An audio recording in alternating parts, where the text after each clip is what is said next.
लोग के घर सीबीआई की रेड पड़ गई, उसको लेके क्या कहना है? अब उनको एक ही मुद्दा है। अशोक गहलोत जब दिल्ली में इनके खिलाफ प्रदर्शन कर रहे हैं, तो पहले भी जब वो ईडी की रेड पड़ी, ईडी ने कार्रवाई जब की थी, जब राजस्थान की सरकार को अस्थिर करने का कार्य किया, तब कुचलने और दबाने का प्रयास किया। कई नेताओं के हमारे उनके यहाँ छापे पड़े, सीबीआई के, इनकम टैक्स के, ईडी के।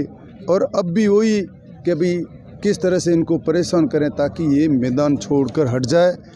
ईडी और चाहे सीबीआई और चाहे कोई भी एजेंसी कितना भी कर ले, अब कोई न तो नेता दबने वाला है, न जनता, न युवा, कोई इनकी बातों में नहीं आएगा और ये संघर्ष जारी रहेगा। और जब तक इस भारतीय जनता पार्टी को उखाड़ नहीं फेंकेंगे, तब तक जनता सड़कों पे और इनके विरुद्ध आंदोलन करती रहेगी।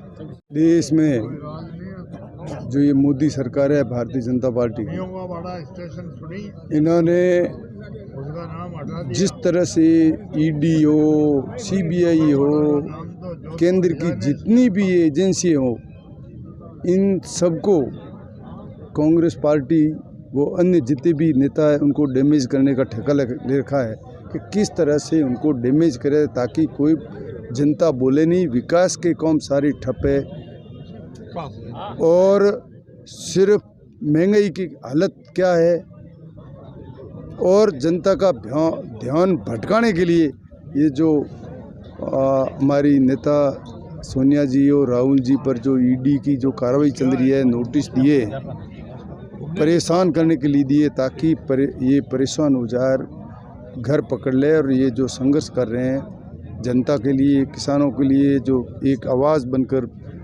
जिस तरह से सरकार इनसे परेशान है, वो इसलिए उनको परेशान किया जा रहा है। पूरे भारतवर्ष में सभी में आक्रोश है। पहले जिस तरह श्रीमती इंदिरा गांधी जी को जेल में देकर और चुनाव उनका निरस्त इस तरह से किया, फिर चुनाव हुए, जनता में कितना आक्रोश था और वापस केंद्र में कांग्रेस की सरकार आई। इसी तरह ये जो जिस तरह से राहुल जी को और सोनिया जी को इस तरह ये परेशान कर रहे हैं, जनता में भारी आक्रोश है। आज क्या हालत है, आज अग्निपथ की बात करें, ये जो एक नई घोषणा की है, युवाओं ने देखो पूरे भारतवर्ष में कल कितना गुस्सा था।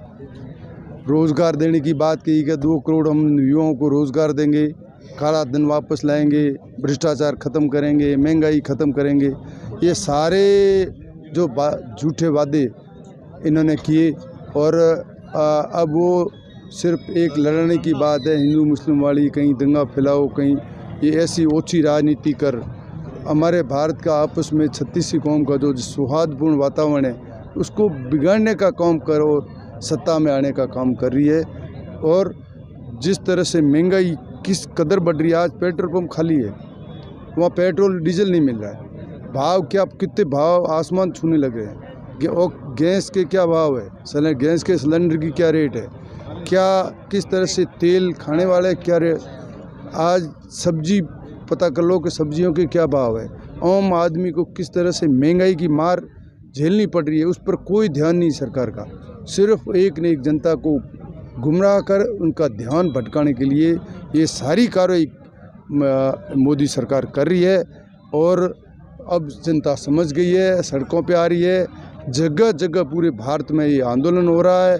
ये आंदोलन आम जन तक पहुंचेगा और इस मोदी सरकार को उखाड़ के फेंकेंगे। जनता अब समझ गई है जनता का भला किस में है, ये अब समझने की आवश्यकता है। युवाओं को रोज़गार किस तरह मिलेगा, किसानों को किस तरह से लाभ मिल पाएगा, किस तरह से आम व्यक्ति को शिक्षा, पानी, बिजली समय पर कैसे दें, ये सारा ही ध्यान हटाने के लिए जो कर रहे हैं, हम सब इसका निंदा करते हैं। और पूरे भारतवर्ष की जनता समझ गई है और ये धरने प्रदर्शन से आपको दिखेगा कि कितना आक्रोश है जनता में, यही उसके लिए आज धरना प्रदर्शन।